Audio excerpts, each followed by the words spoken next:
నమస్తే, నేను Keshav. Welcome to Prime Debate. 2024లో ప్రతి ఒక్కరూ ఆలోచించి ఓటు వేయాలని జనసేనాని పవన్ కళ్యాణ్ పిలుపునిచ్చారు.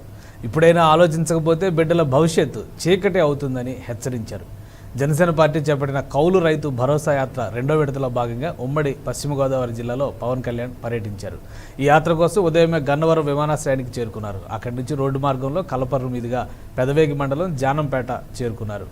41 మంది ఆత్మహత్యలు చేసుకున్న కౌలు రైతుల కుటుంబాలని పవన్ కలిసి పరామర్శించారు. వీరందరికీ ₹1,00,000 చొప్పున ఆర్థిక సాయాన్ని అందించారు. ధర్మాజిగూడెం మీదుగా చింతలపూడి చేరుకుని రచ్చబండ కార్యక్రమం నిర్వహించారు. ఆత్మహత్యలు చేసుకున్న రైతుల సమస్యల్ని రాష్ట్ర ప్రభుత్వం గాలికి వదిలేసిందని జనసేనాని విమర్శించారు.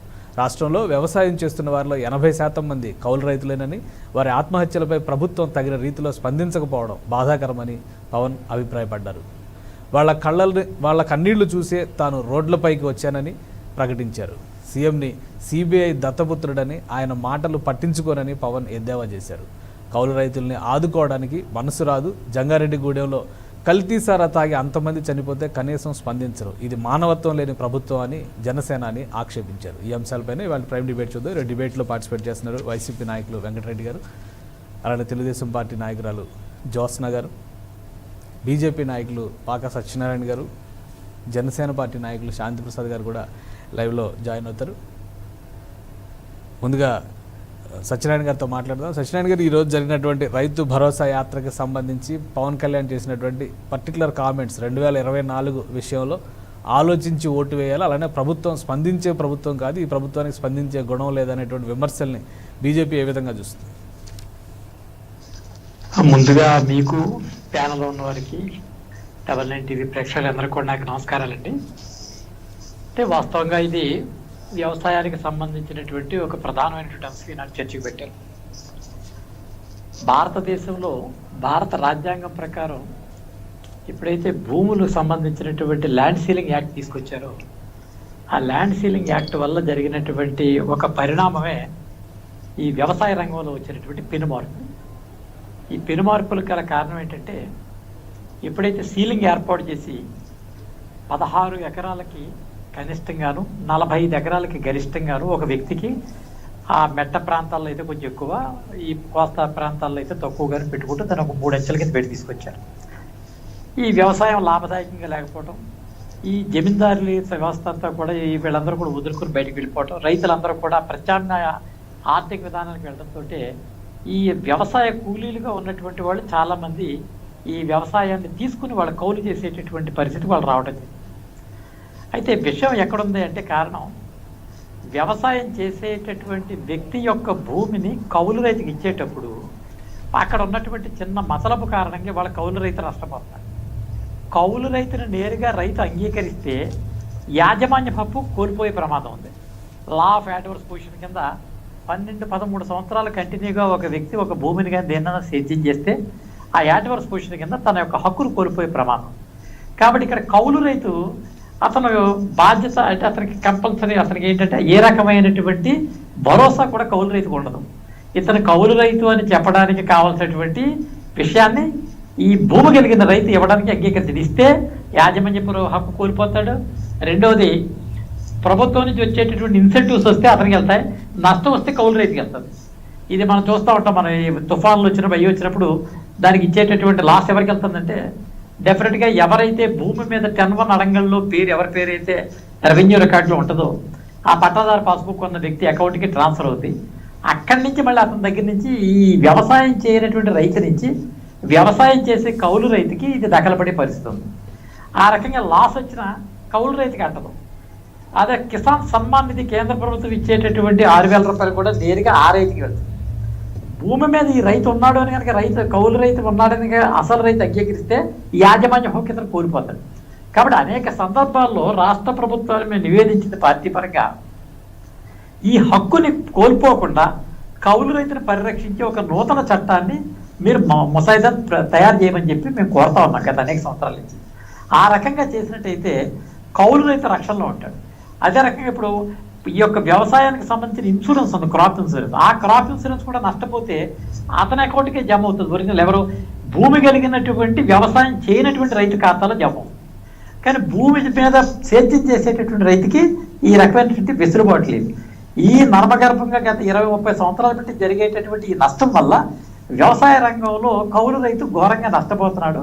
పేరు రైతు ఉన్నప్పటికీ కూడా కౌలు రైతు ప్రాక్టికల్గా నష్టపోతున్నాడు. కాబట్టి దీని మీద ఒక స్వస్థమైనటువంటి ఒక వ్యవసాయం సంబంధించిన క్యాబినెట్ సబ్ కమిటీలకు సంబంధించిన విషయాల మీద కూడా నా వరకు నేను కూడా చాలా సందర్భాల్లో ఈ యొక్క విజ్ఞాపన పత్రాలు ఇచ్చి ఈ అంశాన్ని పరిశీలనలోకి తీసుకునివ్వండి.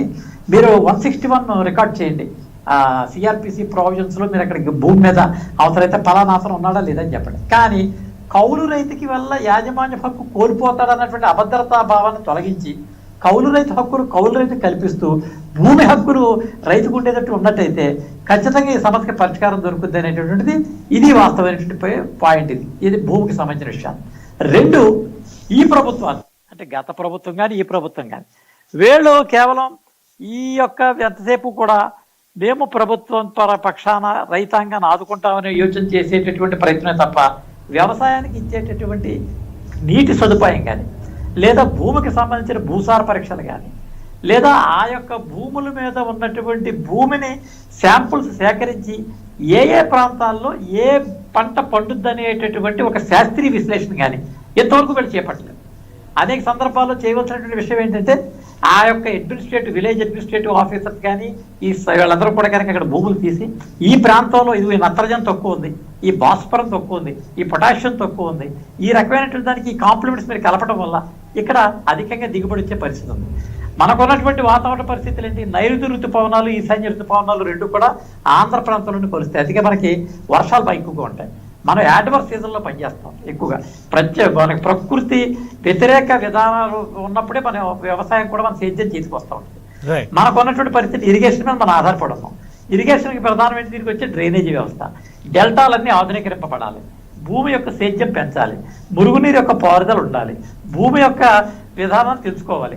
రైతుకి సనాతన సాంప్రదాయం ఉందో తప్ప ఆధునీకరణ లేదు. ఒక ఎకరానికి మా చింతనంలో ఒక 20 బస్తాలు దాళవా సారవాకింది, ఒక 30 బస్తాలు దాళవాకి వచ్చాయి. అంటే దాదాపుగా సంవత్సరానికి ఒక ఎకరానికి 50 బస్తాలు వచ్చింది. ఇప్పుడు దాన్ని బాగా ఆధునీకరింపబడిన తర్వాత ఇప్పుడు 30 బస్తాలు ఏమో సారవాకింది, 45 బస్తాలు దాళవాకి వస్తాయి. అంటే ఒక ఎకరానికి 2 పంటలు వేస్తే మాకు వచ్చేటటువంటి మొత్తం సంవత్సరానికి 55 బస్తాలు. జపాన్లో ఒక ఎకరానికి 90 బస్తా వస్తుంది, సంవత్సరానికి 3 పంటలు వేస్తారు. అంటే టెక్నాలజీని అగ్రికల్చర్కి లింకప్ చేయడం. ఈ రకమైనటువంటి శాస్త్రీయతలు, ఈ నష్టాలతో ఉన్నటువంటి ఈ వ్యవసాయం చేసేటటువంటి రైతులందరూ కూడా ఈ రకంగా వరుసగా ఆత్మహత్యలు చేసుకెళ్లేటువంటి పరిస్థితి ఉంది. ఈ నష్ట నివారణ ఏంటంటే చచ్చిపోయినాడు కానీ 1 లక్ష 2 లక్షలు ఇచ్చి అక్కడ దాన్ని తాత్కాలిక ఉపశమనం ఇస్తున్నారు తప్ప దీనికి ఉన్నటువంటి శాశ్వత పరిష్కారం మీద ఈ యొక్క ప్రభుత్వాలు రెండు కూడా ఆలోచన చేయని కారణంగా ఇవాళ పెద్ద ఎత్తున దీనికి సంబంధించిన విషయాలు వచ్చింది. మేమైతే వైట్ పేపర్ ఇస్తాం. ఖచ్చితంగా బీజేపీకి కనుక అవకాశం ఇచ్చినట్టయితే ఈ వ్యవసాయాన్ని చట్టాన్ని సమీక్షించేటటువంటి పరిస్థితి ఉంటుంది. ఈ రకమైన యాజమాన్య హక్కు కోరుకోకుండా కౌలు రైతుని కాపాడేటటువంటి పరిస్థితులు చేసేటటువంటి పరిస్థితి ఉంటుంది. నెక్స్ట్ ఇన్పుట్ సబ్సిడీలు ఇవన్నీ కూడా నేరుగా కౌలు రైతుకి వెళ్ళేటటువంటి పరిస్థితులు. భూమి మీద ఎవరైతే ఉన్నారో వాళ్ళు చూడాలి. అది మనకి ఇప్పుడు ఏమవుతుంది, భూమి మీద ఎవరున్నారు అన్నది మీకు ఏ రెవెన్యూ రికార్డులోనూ కూడా మీకు ఎంటర్ అవుతుంది. కాబట్టి అక్కడ గ్రామంలో మీరు గ్రామ సభ ద్వారా ఈ భూమిని పలానా వారు చేస్తున్నారనేటువంటి ఎంట్రీ పెట్టి ఆ ఎంట్రీ ద్వారా ప్రభుత్వం ఇచ్చే కిసాన్ సమ్మాన్ నిధి కానీ లేదా ఈ డిఏపీలు కానీ యూరియాలు కానీ సబ్సిడీస్ కానీ వాళ్ళకి ఇచ్చి కొనుగోలు కూడా వీళ్ళ ద్వారా వెళ్ళి క్యాష్ యొక్క ట్రాన్సాక్షన్ కూడా వీళ్ళ ద్వారా జరిగేటువంటి ప్రయత్నం వీళ్ళకి అతనికి ఈ ఒప్పందం ఏదైతే ఉన్నది ఒప్పందం బయటకు వచ్చే పరిస్థితి ఉంటుంది. ఈ ఒప్పందం చీకటిలో ఉండటం కారణంగా ఈ ఒప్పందం చీకటిలో పెట్టవలసిన అవసరం ఏంటంటే నిజంగా వాస్తవంగా కూడా ఇవాళ మాకు మగతాలు కూడా బాగా తగ్గిపోయింది. గంత పోసి 12-14 బస్తాలకు వచ్చేసినాయి. ఒకప్పుడు 25 బస్తాలు పైచర్లు వచ్చేవాడు. ఇవాళ అగ్రికల్చరల్ లేబర్ కూడా షార్టేజ్ ఉంది. దీనికి సంబంధించి ఇప్పుడు డ్రిప్ ఇరిగేషన్ కానీ మా ప్రాంతం మాకు అప్లాంట్లో డ్రిప్ ఇరిగేషన్ ఉంది. అసలు ఇప్పుడు ఈ వైసీపీ గవర్నమెంట్లో డ్రిప్ ఇరిగేషన్ సంబంధించినటువంటి పనిముట్లు కూడా వాళ్ళు ఇవ్వలేదు. ఇప్పుడు సోలార్ పెట్టుకుని చేసేటటువంటి పరిస్థితులు చేయాలి. తెలుగుదేశం ప్రభుత్వంలో వాళ్ళు చేసేటువంటి పని ఏంటంటే అక్కడ అప్లాండ్ ఏరియాలో కొంత ఈ మోటార్లు వేసి దానికి సంబంధించినటువంటి విషయాలు ఇచ్చి భూమి తీసి వాటర్ తీసే పరిస్థితి వచ్చింది. దానికోసం అని చెప్పి అక్కడ ప్రత్యేకంగా ఈ ఎలక్ట్రిసిటీ అవుట్పుట్స్ ఇచ్చారు. ప్రొడక్షన్ కాస్ట్ వచ్చేసరికి 2 రకాలైన డిఫెక్ట్స్ ఉన్నాయి. ఈ ప్రొడక్షన్ కాస్ట్ మీద సమగ్ర చర్చ రాజు మీ ద్వారా తెలియజేస్తారు. ఒక్క నిమిషం జోస్ నగర్, ఈరోజు పవన్ కళ్యాణ్ గారు నిర్వహించినటువంటి సభ కౌలు రైతులకు సంబంధించి కానీ లేదంటే రాష్ట్రంలో వ్యవసాయానికి సంబంధించి కానీ ఏ సమస్య వచ్చినా ప్రభుత్వం స్పందించడం లేదు. ప్రధానంగా ప్రజా సమస్యలపైన స్పందించే విషయంలో ప్రభుత్వం నిర్లక్ష్యంగా వ్యవహరిస్తుందని ఆరోపణలు చేశారు. దీనిపైన టీడీపీ నాయకులు ఏమంటారు? అది నిజంగా కూడా ఒక రకంగా వాస్తవమే కేశవ్ గారు. ఎందుకనంటే ఇవాళ ఈ ఒక్క సమస్యను కాదు, మనం కనుక చూస్తే సరే అది అవుట్ ఆఫ్ కాంటెక్స్ట్ అయినా ఈ డిబేట్ కదా అవుట్ ఆఫ్ కాంటెక్స్ట్ అయినా నిన్న మొన్న జరిగినటువంటి ఇష్యూస్ కూడా మనం చూసాం, ఆడపిల్లలకు సంబంధించినటువంటి ఇష్యూస్ కూడా. సో ఇవాళ కనుక మనం చూస్తే రాష్ట్రంలో ఏ అంశం మీదైనా సరే, ఏ సమస్య ఉన్నా సరే దానికి సంబంధించి అసలు పట్టనట్టుగా ప్రవర్తిస్తున్నటువంటి గవర్నమెంట్ వైఎస్ఆర్సీపీ గవర్నమెంట్, అందులో ఏ మాత్రం సందేహం లేదు. ఇంకొక విషయం నేను ఇక్కడ ఒక విషయం చెప్పదలుచుకుంటాను కేశవ్ గారు. ఏమవుతోంది అని అంటే ప్రతిపక్ష పార్టీలకు చెందినటువంటి వారు ఒక బాధితులకి అండగా, వెదర్ ఇట్ ఇస్ ఇవాళ జనసేన అధినేత వెళ్ళి అక్కడ కౌలు రైతులకు అండగా ఉండొచ్చు, మొన్న మేము సంబంధించినటువంటి సారా మెసాకర్ కి సంబంధించి దానికి మేము అండగా వెళ్ళి ఉండొచ్చు, నిన్న ఆడపిల్ల కుటుంబానికి అండగా మేము వెళ్ళి ఉండొచ్చు. మా చేతనైనంత, అంటే ప్రతిపక్ష పార్టీలుగా ఉన్నటువంటి మేము మా చేతనైనంత మేము సహాయం చేస్తూనే ఉన్నాం. And that is how the process runs actual గా. ఎప్పుడైనా సరే ప్రభుత్వాలు స్పందించినప్పుడు ఖచ్చితంగా ప్రతిపక్షంలో ఉన్నటువంటి పార్టీలు స్పందించి ప్రభుత్వానికి ఒక రకమైనటువంటి ఇన్సైట్ ఇస్తారనమాట. అయ్యా నువ్వు స్పందించట్లేదు, కనీసం this is what it is, అక్కడ వాళ్ళు ఈ ఇబ్బందులు పడుతున్నారు. ఇవాళ పవన్ కళ్యాణ్ గారు ప్రాబబ్లీ చేసినటువంటి ప్రయత్నం అదే అని నేను భావిస్తాను. I would actually want to take a positive note on it. నేను ఎక్కడ కూడా దాన్ని నెగిటివ్ గా దాంట్లో ఏది ఉందా ఏది లేదా అనేటువంటి పక్కన పెడితే, ఆయన కౌలు రైతులు ఎవరైతే ఇబ్బందులు పడ్డారో వాళ్ళ కుటుంబాలకి నేను నా పరంగా నేను అండగా ఉంటాను అన్నారు. I listen to all of speech. ఆయన మాట్లాడినటువంటి మాటలని నేను విన్నాను. నేను ఏమన్నారు, ఎవరో ఒకలం ఎక్కడో ఒకటి నుంచి ఒక స్టార్ట్ అనేటువంటి తీసుకురావాలి. సో నా పరంగా నేను నాకు చేతనైనంతగా నేను ఇంత చేద్దాం అనుకున్నాను అన్నాను అని ఒక స్టేట్మెంట్ ఇచ్చారు. And that is a very good start. నేను అనేది అదే. ఇప్పుడు నిన్న అత్యాచార బాధితురాలకు కూడా తెలుగుదేశం పార్టీ పరంగా మేము కొంత కాంపెన్సేషన్ మేము మా సైడ్ నుంచి మేము ఎంతైతే ఇవ్వగలుగుతాము అని చెప్పి మేము కొంచెం అక్కడ ఇచ్చినటువంటి సందర్భం చూసాం. అంతకు ముందర సారా బాధితులకు కూడా ఆ రోజున మేము ఆల్ ది 27 మెంబర్స్ కి మేము ఆ రోజున నష్టపరిహారం ఇచ్చినటువంటి సందర్భం చూసాం. Though it is not our work. ప్రతిపక్ష పార్టీలుగా అది మా పని కాకపోయినా సరే ప్రభుత్వానికి కనీసం మేము చేసేది చూసైనా సిగ్గొస్తుందేమో అని అన్నా సరే ఒక ప్రయత్నం అనేటువంటి ప్రతిపక్ష పార్టీలు వాళ్ళ రోజున చేస్తున్నాయి. కానీ దౌర్భాగ్యం ఏంటంటే కేశవ్ గారు, ఏదైతే ఒక ప్రయత్నం ప్రతిపక్ష పార్టీలు చేస్తా ఉన్నాయో, అది టీడీపీ కావచ్చు, జనసేన కావచ్చు, లేదా బీజేపీ కావచ్చు, ఏదైతే ఈ ప్రయత్నం చేస్తా ఉన్నాయో దాన్ని ఎక్కడికక్కడ ఒక రకంగా ఇన్సల్ట్ చేస్తూ, ఒక రకంగా దాన్ని అసలు కనపడకుండా చేసేటువంటి ఒక దుర్మార్గమైనటువంటి ప్రక్రియ, ఒక ప్రయత్నం వైఎస్ఆర్సీపీ గవర్నమెంట్ చేస్తుందనడంలో ఏమాత్రం కూడా అతిశయోక్తి లేదు. మీరు గమనించండి, బాధితుల దగ్గరికి వెళ్ళి మాట్లాడితే తప్పు వాళ్ళకి. అంటే నేను చెప్పినట్టుగా though it is an out of context, బాధితుల దగ్గరికి వెళ్ళి మనం మాట్లాడి వాళ్ళకి ఏదో ఒక రకమైనటువంటి శాంతనిద్దామని చెప్పి మనం మాట్లాడుతుంటే దాన్ని వీళ్ళు ఒక అవకాశంగా తీసుకొని లేని చట్టంలో ఉన్నవి లేనివి అన్ని లూప్ హోల్స్ తీసుకొని ఎక్కడికక్కడ ఎలా ఫిక్స్ చేద్దాం, ఎలా టార్గెట్ చేద్దాం అనేటువంటి ఉద్దేశంతో ముందరకు నడుస్తున్నారు తప్పించి బాధితులకు మనం ఎలా అండగా ఉందాము అనేటువంటి ఒక కాన్సెప్ట్ గానీ ఆ ఐడియా గానీ వైఎస్ఆర్సీపీ ప్రభుత్వంలో ఉన్నటువంటి పెద్దలకి ఎందుకు రావట్లేదో it's a big question mark. ఎందుకంటే ప్రభుత్వంలో ఉన్నటువంటిది మీరు, ప్రభుత్వం మీది, ప్రజలు మిమ్మల్ని హైయెస్ట్ మెజారిటీతో ఎన్నుకున్నారని చెప్పి మీరే డంకా బజాయించి చెప్పుకుంటారు. మరి అలాంటప్పుడు ఏ ప్రజలైతే మిమ్మల్ని ఎన్నుకున్నారో ఆ ప్రజలకు ఇబ్బంది కలిగినప్పుడు మీరు ఎందుకు మొహం చాటేస్తున్నారు? This is a question that everybody is asking. మీరు గమనించండి, ఏ అంశాన్ని తీసుకున్నా సరే ఎప్పుడూ కూడా ప్రజలకి అనుసంధానంగా వైఎస్ఆర్సీపీ పనిచేయడం లేదన్నటువంటిది వాస్తవం. వాళ్ళు ఏదో కళ్ళబొల్లి కబుర్లు చెప్పేసి, ఏదో కహానీలు చెప్పేసి, ఏదో కథలు చెప్పేసి, ఏదో నంబర్లు తీసుకొచ్చి మేము ఇది చేసాం మేము అది చేసాం అని చెప్పడం కాదు కదా. ఆన్ ఫీల్డ్, ఆన్ గ్రౌండ్ ప్రజలు ఎక్కడ ఇబ్బందులు పడుతున్నారు, ఆ ఇబ్బందులు మీరు ఎట్లా దూరం చేస్తున్నారు అనేటువంటిదే క్వశ్చన్ అక్కడ. రైట్. జనసేన పార్టీ నాయకులు శాంతిప్రసాద్ గారు మనతో లైవ్ లో జాయిన్ అయ్యారు. శాంతిప్రసాద్ గారు మాట్లాడే ముందు వెంకటరెడ్డి గారి రియాక్షన్ చూద్దాం. ఆల్రెడీ 2 పార్టీలు వర్షం చెప్పినాయి. పవన్ కళ్యాణ్ గారు ప్రసంగం విని ఉంటారు మీరు. వెంకటరెడ్డి గారు, ఏంటి ప్రభుత్వం స్పందించని స్థితిలో ప్రజా సమస్యలపైన ఉదాసీనంగా వ్యవహరిస్తున్నటువంటి నిర్లిప్త ధోరణిలో ఉందా ప్రభుత్వం? ఎందుకు పవన్ కళ్యాణ్ గారు ఇలాంటి కామెంట్స్ చేయాల్సి వస్తుంది? ముందుగా కేశవ్ గారు, మీకు ప్యానెల్లో ఉన్న ప్రతినిధులందరికీ నమస్కారాలు. శాంతిప్రసాద్ గారి వర్షం ఏనేది జనసేన వర్షం, శాంతిప్రసాద్ అందుకనే ముందు మిమ్మల్ని మాట్లాడమన్నారు.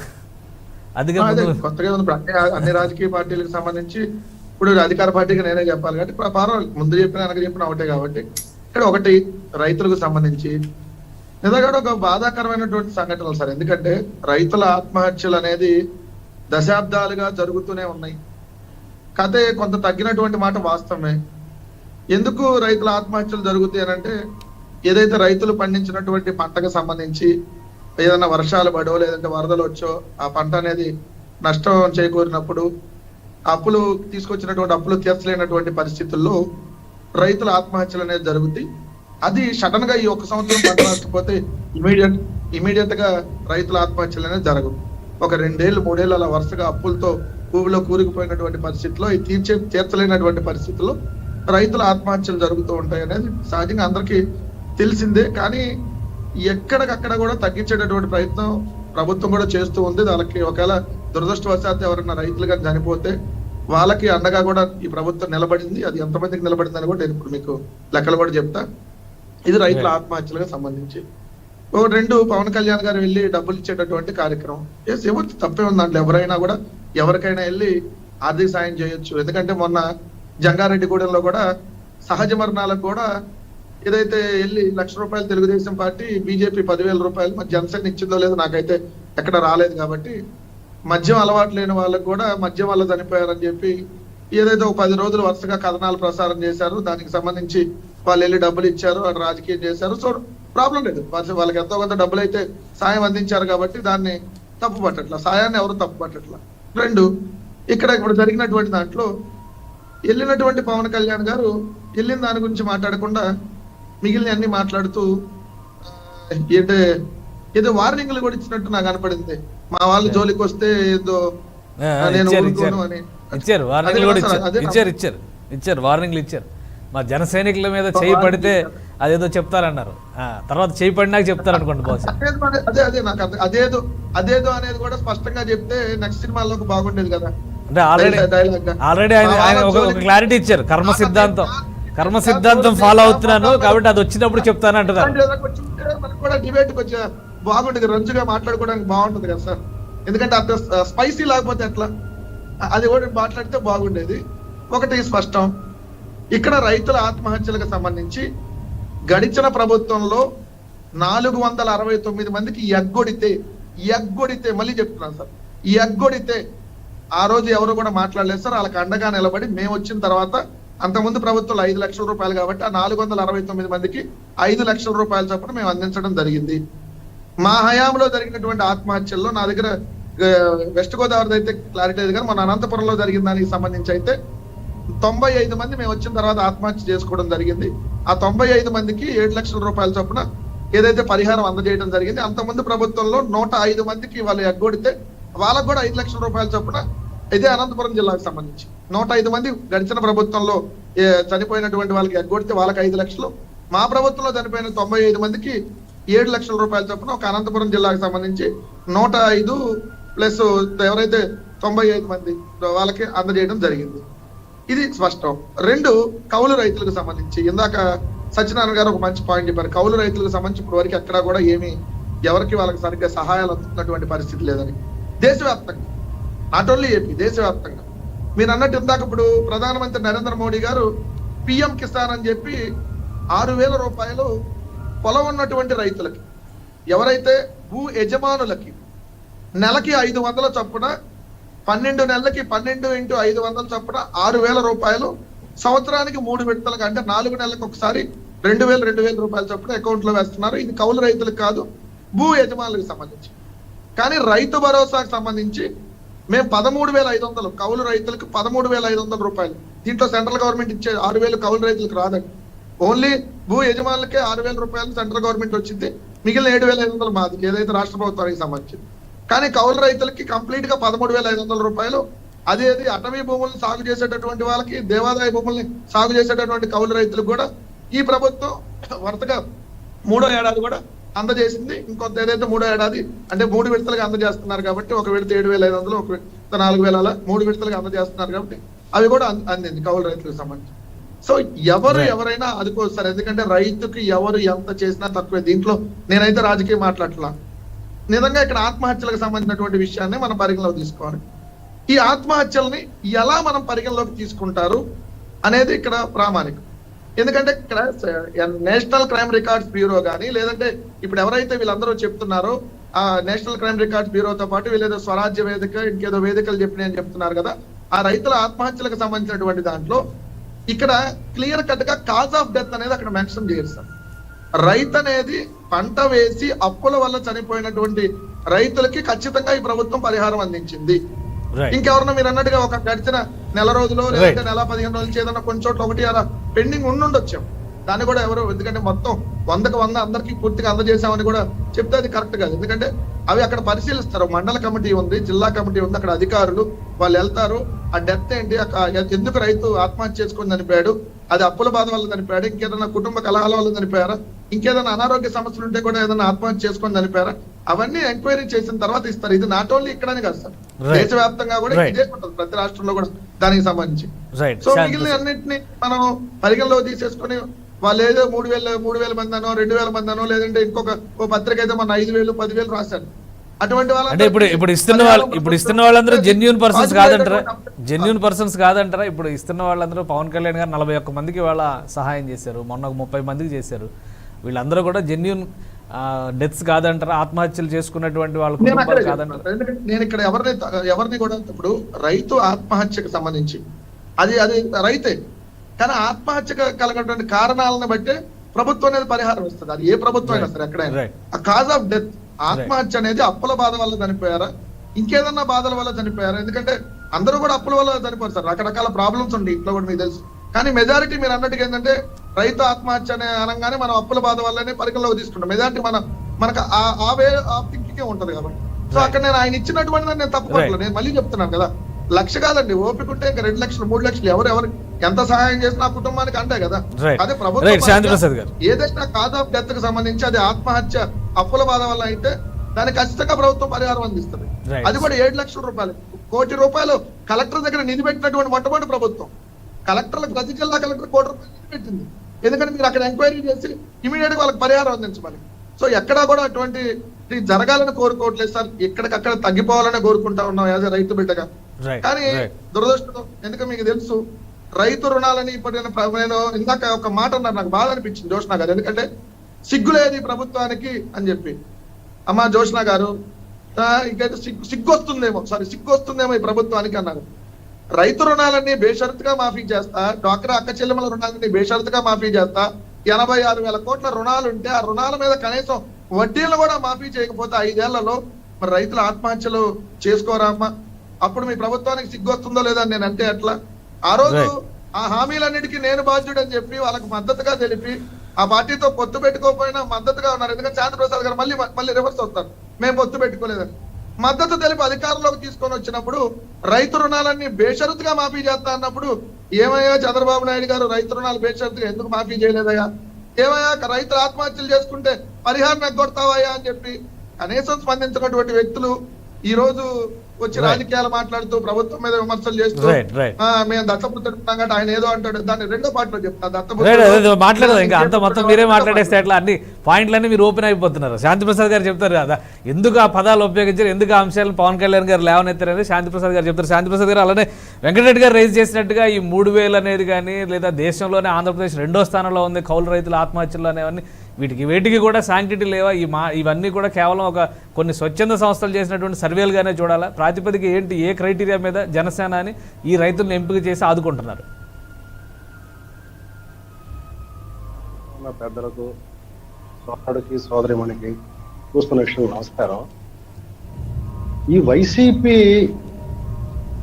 ప్రతినిధులకి, వైసీపీ నాయకులకి, వైసీపీ ప్రభుత్వానికి బహుశా లీగల్ నాలెడ్జి కొద్దిగా శూన్యం అనుకుంటా. ఎందుకంటే మా సోదరుడు పాపం స్పైసీ కోసం చూశాడు, పవన్ కళ్యాణ్ స్పైసీ దొరకపోయేటప్పటికి మామూలుగా రొటీన్గా మాట్లాడతాం మొదలుపెట్టాడు, రాజకీయం మాట్లాడు. ఆ స్పైసీ మా వాడికి దొరకల. సరే మా వాడు రాజకీయం వద్దు అన్నాడు కాబట్టి మనం రాజకీయం లేకుండా దీన్ని ఇంపాక్టెడ్ గా అనలైజ్ చేద్దాం. సోదరుడు ఎన్సీఆర్బి పేరు తీశాడు. రెండోది జంగారెడ్డి గూడెం మరణాల గురించి చెప్పాడు. అక్కడ తాగుడు అలవాటైన వాళ్ళు చచ్చిపోయారు.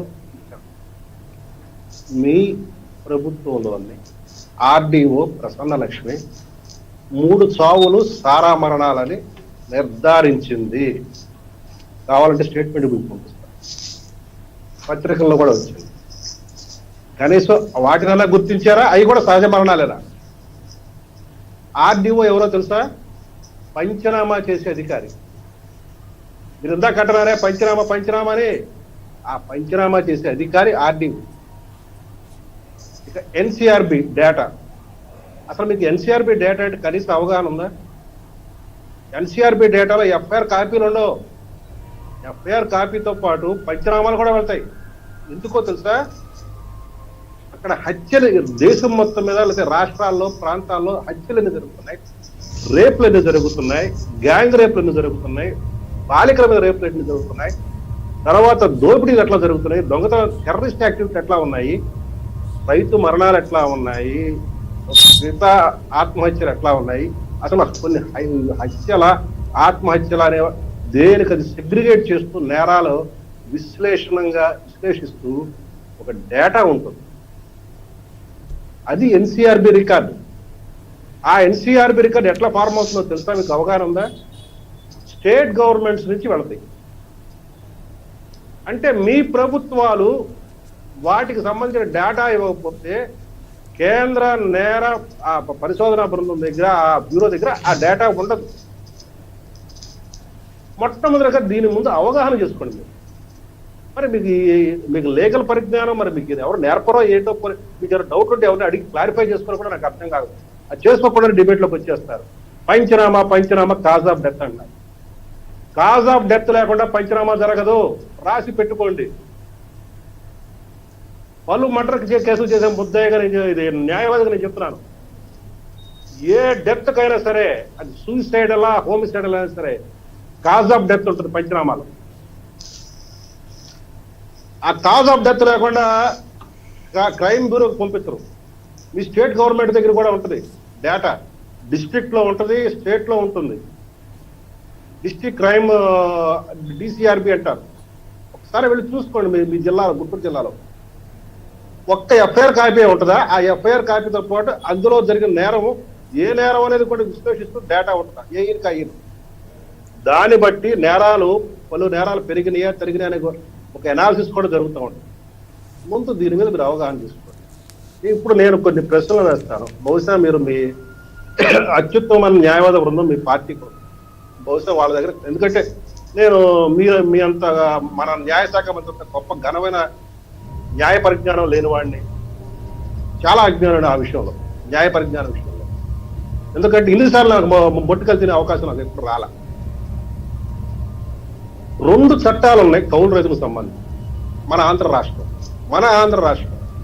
ఒకటి మీరు తీసుకొచ్చిన చట్టము, ఒకటి 1956లో వచ్చిన చట్టం, Andhra tenancy act. Andhra tenancy act live లో ఉన్నది అనే స్పృహ మీకు ఉన్నదా? మీరు తీసుకొచ్చిన కౌలు రైతు సిసిఆర్ఏ చట్టం నంబర్ 30/2019 గురించి మాట్లాడతారు, కానీ చట్టం నంబర్ 18/1956 గురించి అసలు చూసుకోకున్నదా? ఒకసారి వెనక్కి చూసుకోండి. ఆ చట్టం నంబర్ 18/56 అంటే ఏపీ టెనెన్సీ యాక్ట్ 1956.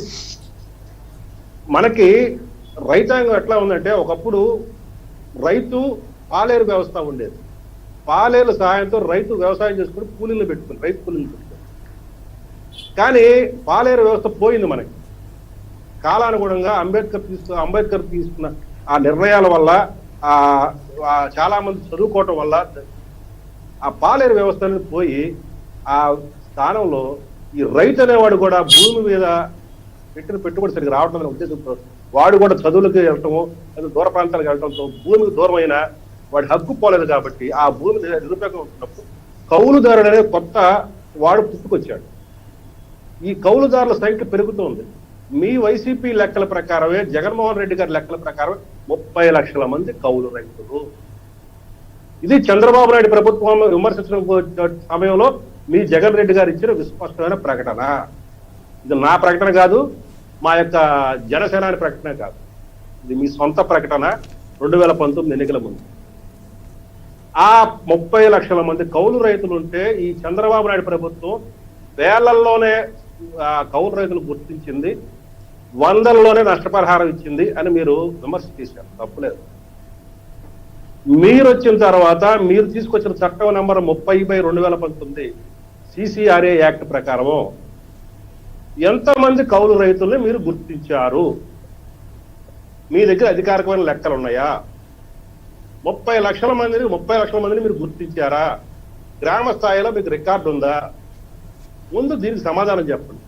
అసలు కౌలు రైతు అనేవాడు డెఫినేషన్ ఏంటి? దీనికి మన ఎక్స్ప్లెనేషన్ ఇవ్వండి. తర్వాత కౌలు అనే దాన్ని మీరు 11 నెలలకు కుదించారు, మంచిది. కానీ ఆంధ్ర టెనెన్సీ యాక్ట్ ప్రకారం ఒకసారి కౌలు తీసుకుంటే 6 సంవత్సరాల కౌలు ఉంటుంది. మళ్ళీ రెన్యూవబుల్ 6 more years, అంటే 12 సంవత్సరాలు అతను కౌలు తీసుకున్నారు. అతను తొలగించాలంటే ఆ రైతు సొంతంగా వ్యవసాయం చేసుకుంటే తప్ప ఆ కౌలుదారుడు తొలగించలేడు, కోర్టుకు పోయినా కూడా తొలగించలేడు. ఇంకొకటి, ఆ రైతు తన పొలాన్ని ఏదన్నా తన కుటుంబ అవసరాల కోసం, పిల్లల చదువు కోసం, పెళ్లిళ్ళ కోసం అమ్ముకోవాలంటే మొట్టమొదటిగా ఆ కౌలు రైతుకే అమ్మాలి. ఆ కౌలు రైతు కూడా ఆ సొమ్మును ఎట్లా ఇస్తాడు తెలుసా? 10 ఇన్స్టాల్మెంట్స్ లో ఇవ్వచ్చు, 10 ఇన్స్టాల్మెంట్లు. ఈ లోపు ఈ రైతు అనేవాడు వాడు అవసరం అనేది పనికి రాకుండా వాడు ఎందుకు భూమి అమ్మాలనుకున్నాడు. అందుకనే రైతు అనేవాడు, రైతు అంటే భూ యజమాని, ఈ కౌలుదారుని గుర్తించడానికి ఇష్టపడటం లేదు అనే విషయాన్ని మీరు ప్రభుత్వం స్పృహలో తెచ్చుకుంటే, మీరు ఏదో యాక్ట్ నెంబర్ 30/2019 పాస్ చేశాం కాబట్టి మాకు భుజికృతులు ఇచ్చేసేయండి, మేము 7 లక్షల రూపాయలు అనౌన్స్ చేస్తామంటే కుదరదు. మీరు అందులో క్లాజ్ పెట్టారు. ఈ CCRA చట్టం కింద రూల్స్ తీసుకొచ్చి ఆ రూల్స్ లో ఫార్మ్ కింద ఇది పెట్టారు, ఈ ఒప్పంద పత్రము కోర్టుల్లో చెల్లదు అని. కానీ కౌలుదారుడు రైతు అనేది పనికొస్తుందిగా, మళ్ళీ కౌంటర్ సిగ్నేచర్ మీ VRO ఉంది కదా, దాన్ని పుచ్చుకున్నాడు ఆంధ్ర టెనెన్సీ యాక్ట్ కింద వెళ్ళాడనుకో, రైతు పరిస్థితి ఏంటి? ఇందుకు కదా రైతు ముందుకు రానిది కౌలుదారుని గుర్తించడానికి. కాబట్టి ఏపీ టెనెన్సీ యాక్ట్ మీరు రద్దు చేశారా? దాని కింద వచ్చిన రూల్స్ మీరు రద్దు చేశారా? అది చేయకుండా మీరు యాక్ట్ నెంబర్ 30 తీసుకొచ్చి 2019 ఏమిటి ఉపయోగం? దేనికేసి కొట్టుకోవాలి? కాబట్టి చట్టాలు చేసినప్పుడు సమగ్ర స్పృహ ఉండాల, వాటికి పూర్వాపరాలు చర్చించాలా. అసలు మీకు 3 రాజధానుల బిల్లు తీసుకొచ్చిందే 3 గంటల పూర్తి చేసేసారు, అసలు డిస్కషన్ లేకుండా. మీరు ఏ ఒక్క చట్టాన్నైనాగా అసెంబ్లీలో లేదా మండలిలో చర్చ జరిగిందా? ఒక రోజన్న ఫుల్గా జరిగితే లోటుపాట్లు మీకు తెలుస్తాయి. చట్టాలు పాస్ చేసామంటే, ఇప్పుడు పవన్ కళ్యాణ్ కూడా వెళ్ళింది మిమ్మల్ని ఎద్దేవా చేయడానికి కాదు, వాళ్ళని గుర్తించమని అడగటానికి. ఆయన దేని బేస్ మీద వెళ్ళాడు? NCRB ఇచ్చిన రికార్డు ప్రకారం వెళ్ళాడు. మీ సమాచార హక్కు చట్టం ద్వారా మీ ప్రభుత్వం నుంచి తీసుకున్న సమాచారం ప్రకారం ఇస్తున్నాడు. మీరు ఆ 72 మంది వీళ్ళు కౌలు రైతులు కాదు, వీళ్ళు బలవన్మరాలు కాదు, వీళ్ళు వ్యవసాయం వల్ల ఆత్మహత్య చేసుకుని ప్రకటించే దమ్ము దగ్గర మీకుందా? మేము ఫోటోలతో సహా రిలీజ్ చేస్తున్నాం, పేరుతో సహా రిలీజ్ చేస్తున్నాం, వ్యక్తులు కూడా చూపిస్తున్నాం మీకు. మీరు వెళ్ళండి, మీ యంత్రాంగాన్ని పంపించండి.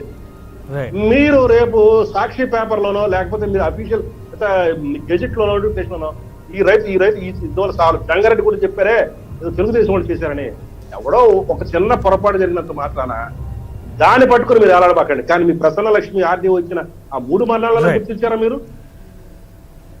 కాబట్టి మరణాన్ని ఎద్దేవా చేయొద్దు. అయితే ఒకటి, మా సోదరుడు మరణాన్ని ఎద్దేవా చేయట్లేదు, దానికి ఎవరు సహాయం చేసినా నేను ఆహ్వానిస్తానన్నాడు, అంతవరకు నేను స్వీకరిస్తాను. కానీ మేము రంగంలో దిగిన తర్వాత మీరు వాళ్ళ వెనకాల పడి డబ్బులు ఇస్తున్నారే, దీన్ని ఏమంటారు? మేము వెళ్ళక ముందే మీరు ఇవ్వచ్చు కదా. ఆ కీర్తి, ఆ ఘనకీర్తి మీకు వస్తే భుజకీర్తిని మీరు తగిలించుకోవచ్చు కదా. అప్పుడు మేము కూడా మీకు చిడతలు కొడతాం కదా. రైట్ వెంకటరెడ్డి గారు, క్లారిటీ వచ్చిన ఎక్కడ ఏ రికార్డుల ఆధారంగా పవన్ కళ్యాణ్ గారు బాధితుల దగ్గరికి వెళ్తున్నారు అనేది క్లారిటీ వచ్చింది. శాంతి ప్రసాద్ గారు లీగల్ కాబట్టి చాలా తెలివిగా లాయర్లు ఎలా పక్కదారి పట్టిస్తారనడానికి ఎగ్జాంపుల్ ఇక్కడ మన హైకోర్టు క్రైమ్ రికార్డ్ బ్యూరోలో ఆత్మహత్యనే ఉంటుంది సార్. నేను మళ్ళీ చెబుతున్నా, రైతు ఆత్మహత్యకి కాజు చెప్పరు. అక్కడ ఆత్మహత్య చేసుకోవడానికి కారణం NCRB రికార్డులో కానీ ఎక్కడ కూడా ఉండదు. అది కుటుంబ కలహాల వల్ల లేదంటే అప్పుల వల్ల అనేది ఉండదు. దాన్ని తెలివిగా ఏంటంటే NCRB ఇచ్చినటువంటి లెక్కల ప్రకారం సహాయం అదే అర్థం. నేను చెప్తాను. సెక్షన్ 173 మీకు తెలుసా? 173 మరణం అంటే ఏంటో తెలుసా? మరణం మాట్లాడుతున్నారు కాబట్టి ఇక్కడ చూసాడలా అక్కడ డిసైడ్ అవుతుంది. సార్ ఒక్క నిమిషం నన్ను కంప్లీట్ చేయండి. నాది కూడా చెప్తే జనాలకు అర్థమైంది, వాస్తవాలు కూడా అర్థమవుతాయి జనాలకి. నిజంగా వాస్తవంగా ఉన్నటువంటి వాళ్ళకి ప్రభుత్వం ఇస్తుందా లేదా? సార్ వాళ్ళు ఆత్మహత్య చేసుకోలేదని ఎవరు అంటలేదు. అక్కడ కాజు మెన్షన్ ఉంటది. ఎందుకు అధికారులు వెళ్తారు, అక్కడ ఉన్నటువంటి చుట్టుపక్కల వాళ్ళని ఎంక్వైరీ చేస్తారు, వాళ్ళకి నిజంగా ఎంత అప్పులు ఉంది, అప్పుల భారం వల్ల చనిపోయారా లేదా, కుటుంబ సభ్యుల్ని మిగిలిన అందరినీ కూడా విచారించిన తర్వాత అప్పుడు వాళ్ళకి సంబంధించినటువంటి పరిహారం అనేది అందజేస్తారు. సో ఇప్పుడు కొంతమంది కోవిడ్ సమయంలో కూడా నిజంగా మీరు అన్నట్టుగా అటు డెత్ మనం చెప్పట్లేదు, కానీ కొంతమంది ఏంటంటే ఇంట్లో ఒకళ్ళు ఎవరన్నా చనిపోయినారు అనుకోండి, ఆ బాధలతో కూడా చనిపోయిన వాళ్ళు ఒకళ్ళిద్దరు ఆత్మహత్య చేసుకుని చనిపోయిన వాళ్ళు కూడా కొన్ని కేసులు ఉంటాయి. కేసుకు సంబంధించి ప్రభుత్వం ఎంక్వైరీ చేసిన తర్వాత నష్టపరిహారం అనేది అందజేయటం జరిగింది. అక్కడ అందజేశారు. మేమేది వాళ్ళ వెనకాల ఎవరు బట్టలేస్తారు, మీరు ఎవరు వెళ్తుంటే జనసేన వాళ్ళు వచ్చేస్తున్నారు హైదరాబాద్ నుంచి, అందుకని పవన్ కళ్యాణ్ వస్తున్నాడు కాబట్టి మేము ఎవరు వెంట పట్టలేదు. నిజంగా అక్కడ జరిగినటువంటి దాంట్లో అది ఏదైతే అప్పుల బాధ వల్ల ఆత్మహత్య జరిగితే మాత్రం వాళ్ళందరికీ ప్రభుత్వం పరిహారం అందించింది. ఇది ఫస్ట్ పాయింట్. 2, జంగారెడ్డిగూడెంలో ఆర్టీఓ ప్రసన్న లక్ష్మి గారంట ముగ్గురు మద్యం తాగి చనిపోయారని చెప్పారంట. మద్యం తాగే అలవాటు ఉందండి ముగ్గురికి. వాళ్ళల్లో మద్యం తాగే అలవాటు ఉండడానికి మద్యం తాగి చనిపోవడానికి చాలా తేడా ఉంది శాంతిప్రసాద్. అందుకని నేను మిమ్మల్ని లీగల్ ఒపీనియన్ లో మీరు తప్పుదో పట్టిస్తున్నాను అన్నదానికి కారణం అదే. అక్కడ చనిపోయినటువంటి వాళ్ళు నేను పేర్లు కూడా చూస్తాను, నా దగ్గర ఉండాలి మొబైల్లో. నేను ఆ రోజు డిబేట్ లో కూడా ముగ్గురికే మద్యం తాగే అలవాటు ఉంది. మద్యం తాగే అలవాటు ఉంది తప్ప మద్యం తాగి చనిపోయారు కదా. ఇప్పుడు వాళ్ళకి మద్యం తాగే అలవాటు ఉండడం వల్ల ఇక అక్కడ తాగి చనిపోయారని చెప్పి దాన్ని మనం వక్రీకరించేటటువంటి ప్రక్రియ. అది కూడా కేవలం ముగ్గురికి అలవాటు ఉంది వాళ్ళకు సంబంధించి. దాని తర్వాత మీరు మొత్తాన్ని అదే ఘాట్లో కట్టేసి అందరూ మద్యం తాగేశారు చనిపోయారని చెప్పి అదొక దుష్ప్రచారం. అయినా అలవాటే కాబట్టి ప్రతిపక్షాలకి మీ అందరికీ రెగ్యులర్ గా మేము 3 ఏళ్ళ నుంచి చూస్తానే ఉన్నాం కాబట్టి ఇక దాన్ని కొత్తగా నేను పట్టించుకుని వెళ్ళాను. సిసిఆర్సీ కార్డుల గురించి చెప్పారు. మేము వచ్చిన తర్వాత 12,11,000 సిసిఆర్సీ కార్డులను ఇచ్చాం ఈ ప్రభుత్వం. కౌలు రైతులకు సంబంధించి ఇన్సూరెన్స్ ఇచ్చాం. కౌలు రైతులకు సంబంధించి ఏదైతే రైతు భరోసా 13,500 ఇచ్చాం. దానికి వడ్డీ లేని రుణాలను కౌలు రైతులకు 5,000 కోట్ల రూపాయలకు పైగా ఇచ్చింది. ఇంకా కూడా ఇస్తాం ప్రభుత్వానికి సంబంధించి. ఎక్కడా కూడా ఇంత ఇచ్చాం మేము రైతులకని చేదులుకునేటటువంటి పరిస్థితి కాదు సార్. కేంద్ర ప్రభుత్వానికి సంబంధించి మన డిసెంబర్ 25, 2021లో గుడ్ గవర్నెన్స్ ఇండెక్స్ 2021వ సంవత్సరానికి సంబంధించి ఆంధ్రప్రదేశ్ రాష్ట్రం వ్యవసాయంలో 11.3% వృద్ధి రేటుతో దేశంలోనే నెంబర్ 1 పొజిషన్ లో ఉంది వ్యవసాయ రంగంలో అని చెప్పి కేంద్ర ప్రభుత్వం ఇచ్చినటువంటి గుడ్ గవర్నెన్స్ ఇండెక్స్ లో నివేదికలు. 2, ఉద్యానవన పంటలకు సంబంధించి 12.3% వృద్ధితో దేశంలోనే నెంబర్ 1 ఉన్నామని చెప్పి ఇచ్చినటువంటి నివేదికలు. ఇక్కడ బాగుంటేనే కేంద్ర ప్రభుత్వం నివేదికలు ఇచ్చిందని నేను అనుకుంటున్నా. బాగోకపోతే సత్యనారాయణ గారు క్లారిటీ ఇస్తారు. సత్యనారాయణ గారు ఒక్క నిమిషం సత్యనారాయణ గారు, ఈ రిపోర్ట్స్ ఏంటి? నిజంగానే ఆత్మహత్యలకు సంబంధించి ఒక క్లారిటీ ఇచ్చేటువంటి పరిస్థితి లేదా నేషనల్ క్రైమ్ రికార్డ్స్ లో కానీ, అలానే కేంద్ర ప్రభుత్వం ఇచ్చినటువంటి అవార్డులు క్రైటీరియాగా చెప్తున్నారు. మరి వ్యవసాయం అంతా బాగుంది అనుకునే టైంలో ఈ విమర్శలు ఎందుకు రేగుతున్నాయి? వ్యవసాయం బాగుందండి, వ్యవసాయదారుడు బాగోలేదు. పాయింట్ అది. ఇక్కడ క్వశ్చన్ ఏంటంటే వ్యవసాయం మనకు జరిగినటువంటి కోవిడ్ లో కూడా అన్ని ఆర్థిక వ్యవస్థ అంతా కూడా పతనమైంది తప్ప అగ్రికల్చర్ సెక్టార్ ఇది only sustained and more comparative గా మిగిలిన ఇండస్ట్రియల్ సెక్టార్ కంటే కూడా సర్ప్లస్ లో ఉన్నది వ్యవసాయ సెక్టార్. అయితే ఇక్కడ మన చర్చ ఏంటంటే వ్యవసాయానికి యజమాని ఎవరు, వ్యవసాయం చేసేది ఎవరు? వ్యవసాయానికి ఉన్నటువంటి దానికి వచ్చే వ్యవసాయ లాస్లో లేదు, వ్యవసాయానికి చెందవలసినటువంటి వ్యక్తికి చెందుతుందా లేదా? ఆ చెందేటటువంటి వ్యక్తులు ఇందాక మిత్రులు పెద్ద మా ప్రసాద్ గారు చెప్పినట్టు అగ్రిమెంట్ ఎంటర్ అయితే ఇవన్నీ కూడా కోర్టు ముందు నిలబడతాయి. కానీ గ్రామాల్లో ఎవరు కూడా ఏ రైతు కూడా కౌలు రైతుతో అగ్రిమెంట్ కుదుర్చుకోడు. కేవలం మౌఖికమైన ఒప్పందాలే. ఈ మౌఖికమైన ఒప్పందాల వల్ల ఎందుకు పెట్టుకోవాల్సి వచ్చిందంటే అది రైట్లీ సెట్ తనకు ఉన్నటువంటి యాజమాన్య భావకు టైట్లో పడిపోతుంది. నిజంగా అమ్ముకోవాలంటే అది కదలడం, వెళ్ళడం, లాస్ వస్తుంది, 6 years దాకా కదపలేవు. ఈ భూమి తనకు ఉంటుంది తప్ప తను ఆశించిన ఆదాయం రాదు. అది కౌలు రైతు భయం. అందుకే మీకు నేను డిబేట్ ఫస్ట్లో చెప్పాను. నేను ఈ టెనెన్సీ యాక్ట్ మీద సబ్ కమిటీలు వేసి ప్రజల దగ్గర నుంచి దీన్ని తీసుకుని అటు కౌలు రైతుకి నష్టం లేకుండా ఇటు భూమి యొక్క హక్కు కోల్పోకుండా ఉండేటటువంటి విధానం తీసుకోవాలంటే point number 1. Point number 2, agriculture అనేది స్టేట్ లిస్ట్లోకి వస్తుంది, ఇది సెంట్రల్ లిస్ట్లోకి రాదు, ఇది కాంక్రీట్ లిస్ట్లోకి కూడా రాదు. అయితే ఇక్కడ ప్రొక్యూర్మెంట్కి సంబంధించిన విషయాల్లో వైసీపీ గవర్నమెంట్ ల్యాప్సెస్ ఉన్నాయి. ఈ రోజుకి కూడా ధాన్యం తోలినటువంటి వాళ్ళకి అకౌంట్లో జమకి పడనటువంటి పరిస్థితులు మనం డైరెక్ట్గా నిన్న కాక మొన్న ఎప్పుడైనా వీడియో చూశాను. గుడివాడ కొడాల నాని గారి నియోజకవర్గంలో ఆయన మేనమావట ఆయనే స్వయంగా వీడియో చేసి పెట్టాడు. నేను ధాన్యం తోలు ఎప్పుడే సుమారు 2.5 నెలలు అయింది, ఇంతవరకు ₹1 కూడా నాకు ట్రాన్స్ఫర్ కాలేదని. అయితే గవర్నమెంట్ ఆఫ్ ఇండియా ఇచ్చేటటువంటి ట్రాన్స్ఫర్స్ దేనికి ఇస్తుంది? ఆన్ రికార్డు మీద ఏ రికార్డు అయితే ఉంటుందో ఆ రికార్డుకి ట్రాన్స్ఫర్ ఉంది. అయితే ఫీల్డ్లో ఎవరు ఉంటున్నాడు? కౌలు రైతు ఉంటున్నాడు. ఈ అంతరం, ఈ గ్యాప్ ఏదైతే ఉన్నదో ఈ గ్యాప్ను సమసిపోయే పరిస్థితి చేయాలి. ఇక మూడోది, రైతు ఆత్మహత్య చేసుకున్నప్పుడు దాన్ని డెఫినెట్గా సస్పిషియస్ డెత్ కింద కడతారు. ఇమ్మీడియట్గా దాన్ని కట్టరు. సస్పిషియస్ డెత్ చేసిన తర్వాత 161 స్టేట్మెంట్స్ రికార్డ్ చేసి అక్కడ పంచానామా తీసుకుని ఆ కుటుంబ సభ్యులు ఇచ్చిన నివేదిక ప్రకారం వాళ్ళు ఫస్ట్ ఎఫ్ఐఆర్ని వాళ్ళు దాని కోర్టుకి వాళ్ళు దాఖలు చేస్తారు. షార్ట్ షీట్ దాఖలు చేసినట్టు పూర్తి స్థాయితోటి ఫైనల్ ఇన్వెస్టిగేషన్ చేసి వాళ్ళు వేస్తారు. అయితే ఈ గ్యాప్లో ఒక వ్యక్తి మరణించేటటువంటి సందర్భంలో దానికి ఉన్నటువంటి పరిస్థితులు బట్టి ఈ మధ్యలో రాజకీయాలు చాలా నడుస్తూ ఉంటాయి. కానీ ఇక్కడ రాజకీయం అనే పాయింట్ కంటే కూడా ఖచ్చితంగా వాళ్ళు వ్యవసాయాన్ని చేసినటువంటి మనుషులు కారణం కావచ్చు. ఒక్కోసారి నా మిత్రుడు వెంకటరెడ్డి గారు చెప్పినట్టు ఆ కారణం మీద కాకుండా ఇతర కారణాల మీద కూడా చనిపోయే వాళ్ళు కూడా ఉండవచ్చు, అది వేరే విషయం. కానీ బట్ ప్రేమాఫితి అతను ఆక్యుపేషన్ ఏంటి, ఆ ఆక్యుపేషన్ చేసేటటువంటి విషయాల్లో వచ్చే నష్టం ఏంటి? ఇప్పుడు ఒకటి వాస్తవం ఏంటంటే ఈ రోజుకి కూడా అమౌంట్స్ ఇంకా వాళ్ళకి రాలేదు. ఇప్పుడు ధాన్యం సేకరించేటటువంటి పరిస్థితుల్లో ల్యాప్సెస్ ఉన్నాయి. తయారైనటువంటి ధాన్యాన్ని దాచుకోలేదు, నిలవ పెట్టుకోవడానికి కావాల్సిన గిడ్డంగులు లేవు. కాబట్టి అయిన కాడికి అమ్ముకునే పరిస్థితి ఉంది. ఈ పెట్టుబడులు చూస్తేనేమో భారీగా ఉన్నాయి. ఇక్కడ అప్పు చేయడానికి అవకాశం లేదు. ఇక్కడ ఈ రకమైన వడ్డీలు కట్టాలి. ఈ రకమైన నష్టాలన్నీ కూడా అడ్మినిస్ట్రేటివ్ ల్యాప్సెస్ కనపడుతున్నాయి. కాబట్టి ఈ రకమైన నష్టాలు వచ్చినాయి. అయితే ఎంత చెప్పినట్టు ఇప్పుడు ఓవరాల్గా అగ్రికల్చర్కి సంబంధించిన విషయాల్లో స్థూలంగా ఏపీ స్టేట్కి వచ్చేటటువంటి అవుట్పుట్స్ అనేవి చాలా బాగున్నాయి, బ్రహ్మాండంగా వెళ్తుంది.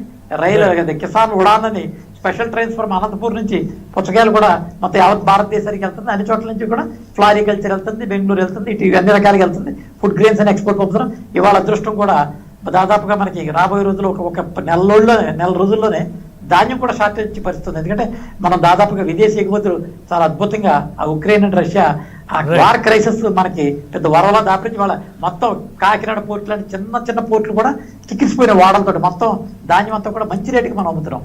కాబట్టి మళ్ళీ టైట్ వచ్చే పరిస్థితుంది. ఇక్కడ ఒక పక్క వ్యవసాయానికి సంబంధించిన ఉత్పత్తులకి మనకి లాభం వచ్చింది. మనం కూడా నరేంద్ర మోడీ గారి 80 కోట్ల మంది జనాభాకి సుమారు 2 సంవత్సరాలు కూడా ఉచితంగా రేషన్ ఇవ్వడానికి గల కారణం ఏంటంటే 5-6 సంవత్సరాల గిడ్డంగా వేస్ట్గా అందులో పడిపోయింది. దాదాపు మనం కూడా కొంత ఈ పురుగు పట్టినటువంటి ఫుడ్ గ్రెయిన్స్ కూడా తీసుకెళ్లి కాలువల్లో పోసినటువంటి పరిస్థితి చూసాం. కాబట్టి వృధాగా పోతుంది కాబట్టి దాన్ని కూడా మనం సర్ప్రైజ్ చేసుకుంటాం.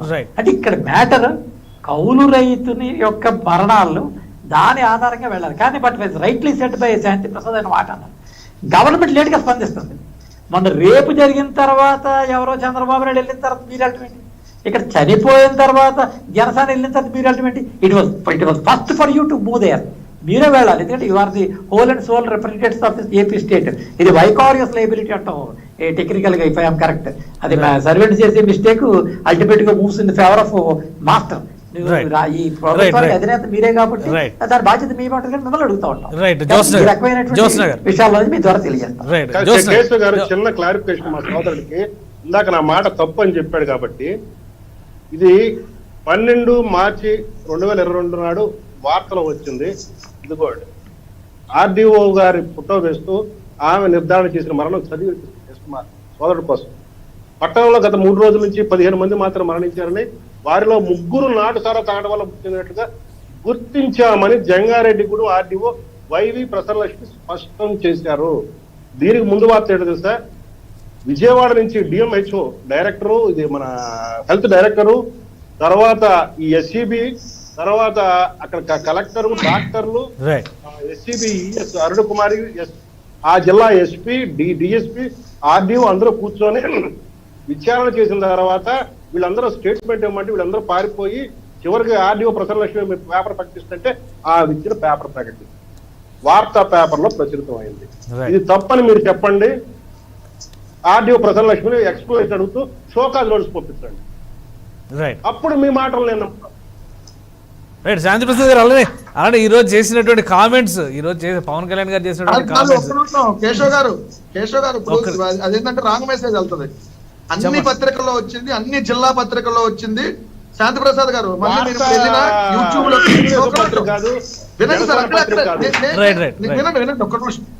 వినండి. నాటు సారా తాగి మృతి చెందారన్న వార్తలు అవాస్తవం. మీరు చెప్పినట్టుగా జంగారెడ్డిగూడెం ప్రాంతంలో 16 మంది మృతిపై ఆర్డీఓ అధికారులు కుటుంబ సభ్యులను విచారించగా నిర్ధారైనట్లు వెల్లడి. ఏదైతే ఈ నెల 6, 8, 9, 10 తేదీలో మొత్తం 16 మంది, ఏది మార్చి 12వ తారీఖు పేపర్ లో వచ్చింది. మీరు చెప్పిన అధికారులు అందరూ విచారించారు. దాంట్లో ముడిచెర్ల అప్పారావు 46 సంవత్సరాలు, చిత్రం పోసి 38 సంవత్సరాలు, బండారు శ్రీను 49 సంవత్సరాలు. వీళ్ళకి మద్యం సేవించే అలవాటు ఉంది. అది అక్కడ ఇచ్చింది. మద్యం సేవించి మద్యం సేవించి అలవాటు ఉంటే కేవలం అలవాటు అదే చెప్పారు. చెక్ చేసుకోండి. ఇప్పుడు నెల రోజులు కాబట్టి మీరు ఈ పేపర్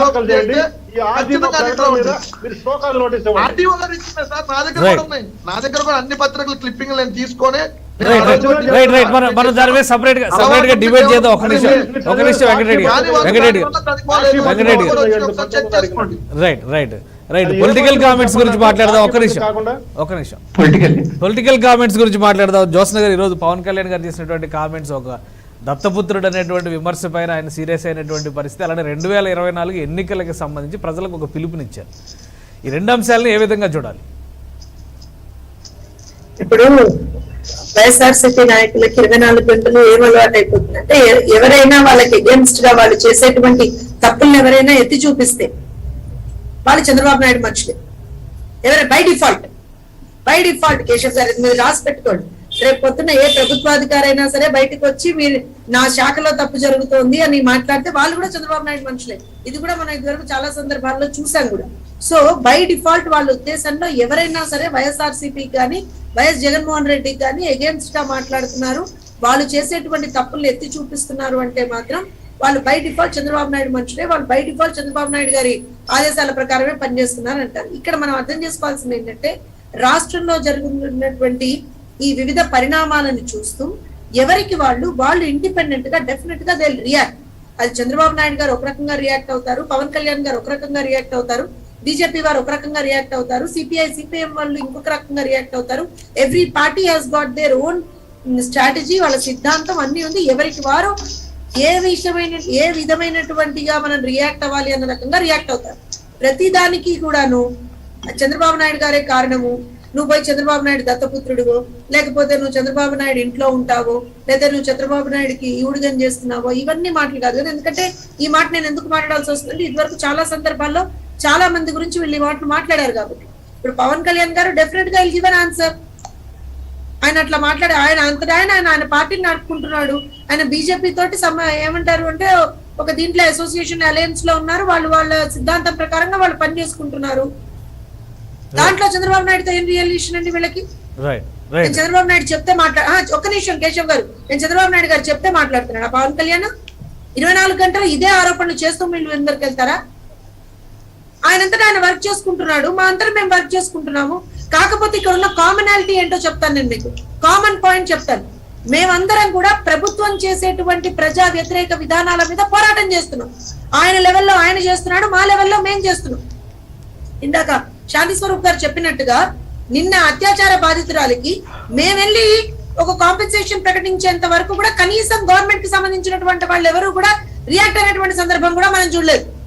నిన్న ఎంత దౌర్భాగ్యం అంటే కేశవ్ గారు ప్రెస్ మీట్ పెడుతుంది హోమ్ మినిస్టర్ గారు, మా దౌర్భాగ్యం అనుకోవాలి మేము. ఇంకా ప్రెస్ మీట్ పెట్టి ఎప్పుడైంది ఇన్సిడెంట్, ఏ రోజునైంది, ఇవాళ ఏం డేటు, ఆ అమ్మాయిది ఎక్కడ, మనం ఏ వెళ్ళి మీరు పరామర్శించి వచ్చారండి?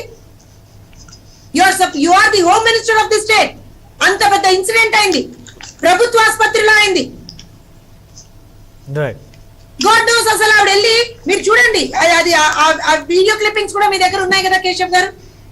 ఆవిడ ప్రెస్ ముందర నిలబడి నాకేం తెలుసు, ఏది 22న జరిగిందా 20లో జరిగిందా, ఆ అమ్మాయి ఎక్కడ, ఆ అమ్మాయికి సంబంధించింది ఏంటి అంటే ఏ వెళ్ళి మీరు పరామర్శించారు అంటే what seriousness have you got? ఇదే మాట మేము ప్రశ్నిస్తే కోపం వచ్చింది. వాసిరెడ్డి పద్మ గారు అక్కడ నిలబడి నిన్న అంతంత ఇచ్చేసి అరిచేసి నానా హంగామా చేసి వచ్చారు కదా. నేను వాసిరెడ్డి పద్మ గారినే అడగాల్సి వస్తుంది. ఎందుకనంటే ఇన్నాళ్లుగా ఈ 3 ఏళ్లలో రాష్ట్రంలో మహిళల మీద బాలికల మీద ఇన్నిసార్లు ఇన్ని రకాలుగా ఇన్ని చోట్ల అత్యాచారాలు జరిగినా సరే ఏ రోజున కూడా except for 1 or 2 incidents where we have got.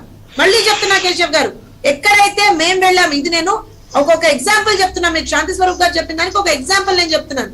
ఎక్కడైతే ప్రతిపక్ష పార్టీగా మేం స్పందించి మేం బాధితులకు అండగా నిలబడతామన్నామో అక్కడ పొలోమని పరిగెత్తుకుంటూ వచ్చేస్తారు. ఎక్కడ చంద్రబాబు నాయుడు ఏదో వచ్చేస్తుందని. మా బాధల్లో ఏంటంటే ప్రభుత్వంలో ఉన్న మీరు స్పందిస్తే మాకు అవసరం లేదు కదా. రైట్ రైట్ శాంతిప్రసాద్ దాన్ని మళ్ళీ వీళ్ళు వచ్చి శాంతిప్రసాద్ గారు, రాజకీయం పవన్ కళ్యాణ్ చేస్తామంటారు. గారు ఇవాళ అదే బాధితులకు పాయింట్. అండగా నిలబడడం అంటే ఎవరైతే బాధితులకు అండగా వెళ్తున్నారో ప్రతిపక్ష నాయకుల మీద వాళ్ళ మీద ఉల్టా కేసులు వేస్తారు, వాళ్ళ మీద ఉల్టా సమన్లు వేస్తారు. Right, అసలు right. ఏమాత్రమైన వీళ్ళకి బుర్రుండి పని చేస్తున్నారో బుర్ర లేక పని చేస్తున్నారో అర్థం కావట్లేదు. Right. ఇందాక శాంతి స్వరూప్ గారు అన్న మాట అదే, శాంతిప్రసాద్ గారు. పవన్ కళ్యాణ్ గారు వెళ్లేంత వరకు అదే సారీ శాంతి ప్రసాద్ గారు అక్కడ పవన్ కళ్యాణ్ గారు వెళ్లేంత వరకు వీళ్ళకి ఆ పాయింట్ గుర్తుకురాదు. లేదా చంద్రబాబు నాయుడు గారు ఎక్కడికన్నా వెళ్లి బాధితుల పక్షాన్ని నిలబడేంత వరకు కూడా వీళ్ళకి ఆ పాయింట్ గుర్తుకురాదు. రైట్ ఒక్క నిమిషం అప్పుడు శాంతిప్రసాద్ మాత్రం గారు, వీళ్ళకి శాంతిప్రసాద్ గారు ఈరోజు అప్పుడు పవన్ కళ్యాణ్ గారు, మేము ఇది చేసాం, పవన్ మేము అది కళ్యాణ్ గారు ఈరోజు చేసాం, ఇది పిలుపునిచ్చినటువంటి చేసాం, అంశం. ఒక్క నిమిషం ఇది చేసాం, శాంతిప్రసాద్ గారు ఈరోజు పవన్ కళ్యాణ్ గారు, పవన్ కళ్యాణ్ గారు మీ తెలుగుదేశం పార్టీ నాయకుడేనమ్మా, 9 ఏళ్ల బాలిక పైనుంచి చనిపోయింది లైంగికంగా వేధిస్తున్నాడని. మరేం అక్కడ ఒక్క నిమిషం he was suspended. నా పార్టీ కమిట్మెంట్ చెప్తా, he was suspended from the party with immediate effect. ఎవరు వెళ్ళలేదు. ఆ కుటుంబానికి ప్రతి ఒక్క నాయకుడు వెళ్ళి పరామర్శ చేశాడు. మీకు తెలియదు. ఎందుకంటే నేను చెప్తా వినండి వెంకటరెడ్డి గారు, ఆ కుటుంబం దగ్గరికి వెళ్ళి ప్రతి ఒక్క తెలుగుదేశం పార్టీ నాయకుడు వెళ్ళి కూడా పరామర్శించారు. ఆ విజువల్స్ కూడా మీకు నేను వాట్సాప్ లో పంపిస్తా కావాలంటే, లేదంటే నాకు తెలిసి even so it's not about. And ఒక్క వినోద్ జైన్ ఒక్కడేనా? నేను ఒకటే అడుగుతున్నా, గత 3 సంవత్సరాల్లో రాష్ట్రంలో జరిగినటువంటి మహిళల మీద అత్యాచారాలు కావచ్చు, బాలికల మీద జరిగినటువంటి అత్యాచారాలు కావచ్చు, ఎంతమంది నిందితులు ఉన్నారు? ఎంతమంది బాధితులు ఉన్నారు? ఏ బాధితుల దగ్గరికి వాసిరెడ్డి పద్మ వెళ్ళింది? ఏ బాధితుల దగ్గరికి వెళ్ళింది వాసిరెడ్డి పద్మ? మనం మాట్లాడితే ఫ్యాక్ట్ మాట్లాడదాం సార్. వినోద్ జైన్ దగ్గరికి చంద్రబాబు నాయుడు గారు వెళ్ళలేదంటున్నారు. మరి మిగతా ఎంతమంది బాధితుల దగ్గరికి వాసిరెడ్డి పద్మ గారు వెళ్ళారు? మేము ఇది కూడా అడగాలి కదా, మేము అది కూడా అడగాలి కదా. లోకేష్ గారు వెళ్ళిన దగ్గరికి వెళ్తారు, లేదా తెలుగుదేశం పార్టీ తరఫు నుంచి ఆ అమ్మాయి కుటుంబానికి ఏదైనా మేము కాంపెన్సేషన్ ఇస్తామంటే వీళ్ళు ఆ రోజున వచ్చి వెలకట్టి శీలానికి వెలకట్టి ఇస్తారు. వెంకటరెడ్డి గారు ఒక్క నిమిషం. శాంతిప్రసాద్ గారు, జనసేన కూడా కొద్దిగా వాయిస్ స్పేస్ వదలండి దయచేసి. చిన్న రిక్వెస్ట్ ఏంటంటే, నేను ఇందాకే చెప్పా, మా వైసీపీ మిత్రులకి న్యాయ పరిజ్ఞానం అసలు అంటే నేను చాలా పరుషంగా మాట్లాడదలుచుకున్నాను. ఎందుకంటే మా సోదరు కూడా దత్తపుత్రుడు మాట్లాడారు. దత్తపుత్రుడు అంటే అర్థం తెలుసా? దత్తత అంటే అర్థం తెలుసా మీకు?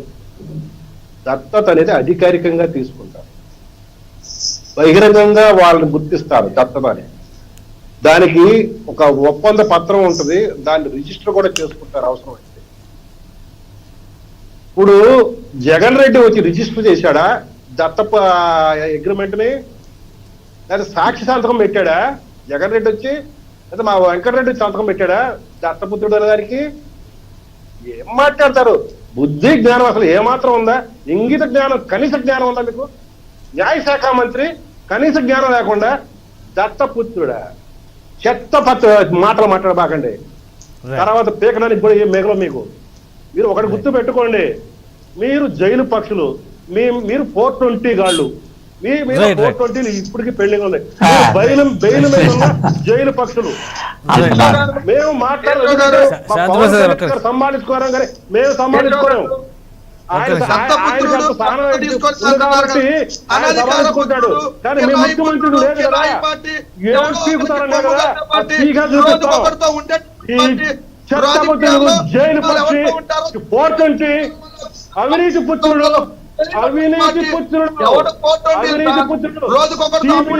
ఈడీ దత్తత తీసుకున్న నేరస్తుడు. మంచం కింద బాత్రూమ్ చూసుకుని దాక్కొచ్చి చూశాడా చంద్రబాబు నాయుడుకి పవన్ కళ్యాణ్ మధ్య జరిగిన ఒప్పందం? మాట్లాడడానికి ఆ నాయకుడు ఫాలో వీళ్ళకి కానీ చాలా పరుషంగా మాట్లాడతాం. అవకాశం లేదు. మిమ్మల్ని ఏ రకంగా ఎటువంటి భాషలో మాట్లాడితే మీకు స్పైసీగా ఉంటుందో, మీ స్పైసీ ఉంటుందో ఆ స్పైస్ అందిస్తాం మీకు. స్పైసీ మీకు ఇస్తాను.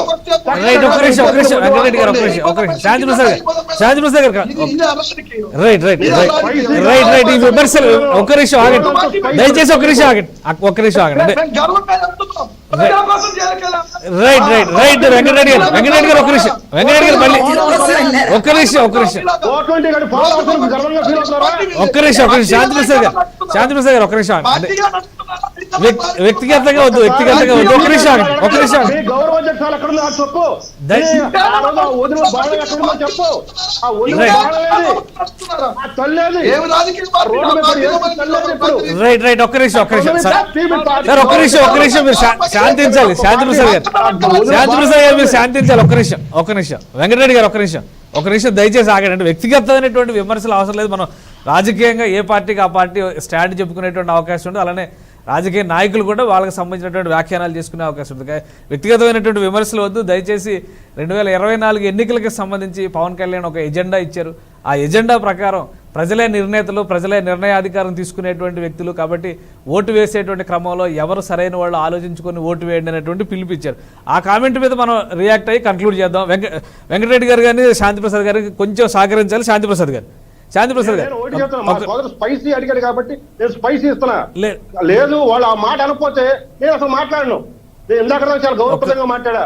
మా సోదరుడితో నేను లీగల్ డిస్కషన్ ఎనాలిసిస్ చేశా. కానీ మా సోదరుడు మళ్ళీ తప్పపుత్రుడు అన్నాడు కాబట్టి నేను స్పైస్ ఇస్తున్నా. వెళ్ళి ఇంట్లోకి వెళ్ళి ఆర్చుకుని మళ్ళీ రండి రేపు మళ్ళీ ఇస్తాం మళ్ళీ మీ స్పైస్. రైట్ వెంకటరెడ్డి గారు శాంతిప్రసాద్ గారిని ఒక సూటిగా అడుగుతున్నా. పవన్ కళ్యాణ్ చెప్పాడు కదా 2024లో ఆలోచించి ఓటు వేయమని. నేను కూడా రిక్వెస్ట్ చేస్తున్నా, జనసేన కార్యకర్తలారా, నాయకులారా, పాపం సినిమాల ద్వారా మీకు వచ్చిన అభిమానంతో జెండాలు మోస్తా ఉన్నారు కాబట్టి ఒక్క జెండా సరిగ్గా మోయమని చెప్పి మీ నాయకుడిని మీరు కూడా రిక్వెస్ట్ గా అడగండి అయ్యా. మీరు కూడా రిక్వెస్ట్ గా అడిగి అప్పుడు మీరు ఓటు వేయండి. ఆలోచించి ఒకే జెండా మోస్తే ఓటు వేయండి. ఎవరో జెండాలు మోస్తే చెప్పండి. పాటను గుర్తు చేసుకోండి ఒకసారి.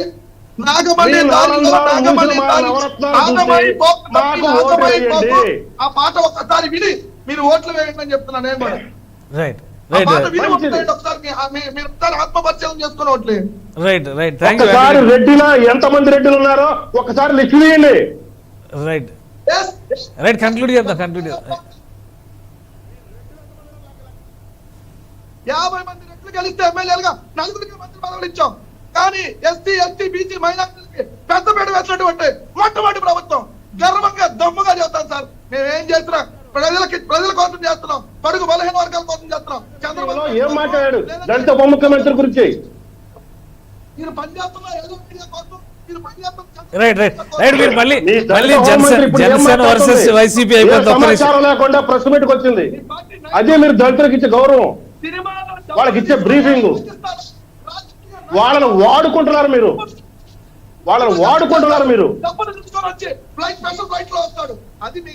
నడుస్తుంది రెడ్డి ప్రభుత్వం కాదు. దమ్ము ధైర్యం మీకుందా? సామంతరాజు అందరూ రెడ్డిలే.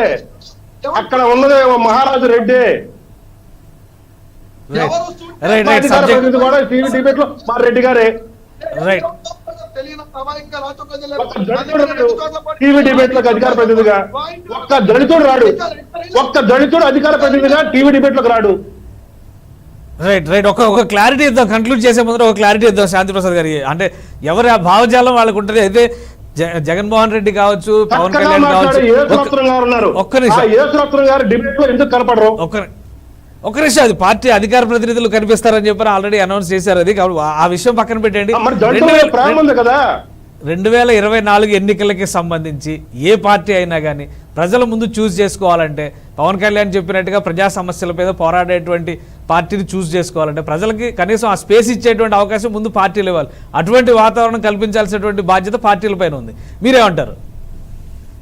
ఇక్కడ పార్టీలు కాదండి కల్పించాల్సిన వాతావరణం ప్రజలే కల్పించుకోవాలి. వాతావరణం. పార్టీలు ఎప్పుడూ తమ పద్ధతుల్లో పోతాయి. కానీ ఏ పార్టీ మంచిదని నిర్ణయించుకోవాల్సింది అంతిమ నిర్ణేతలు ప్రజలే. వాళ్ళు ఎవరిని ఆదరిస్తే వాళ్ళ అధికారంలోకి వస్తారు. కాబట్టి ఆ ప్రజలకు పిలిపిస్తున్నాడు. మీరు ఆలోచన చేసుకోండి అంటున్నాడు. 2024 వచ్చేటప్పటికి మిమ్మల్ని ఎవరు చక్కగా చూసుకుంటారు అనేది మీరు ఆలోచన చేసుకోండి అంటున్నాడు. నాకు ఓటేయమని అడగలా. అది గుర్తెరగండి. వెంకటరెడ్డి గారు కంక్లూడ్ చేద్దాం. మీ రిమార్క్స్ ఏంటి? నేను కూడా ఆంధ్రప్రదేశ్ రాష్ట్ర ప్రజలకి పవన్ కళ్యాణ్ గారి పిలుపు ప్రకారం ఎవరు మంచి చేస్తే వాళ్ళకి ఓటేయండి, రైట్ ఎవరు స్టాండర్డ్ గా రాజకీయాలకు సంబంధించి నిలకడగా ఉంటారో లేదో అది కూడా ఆలోచించి నిర్ణయం తీసుకోండి.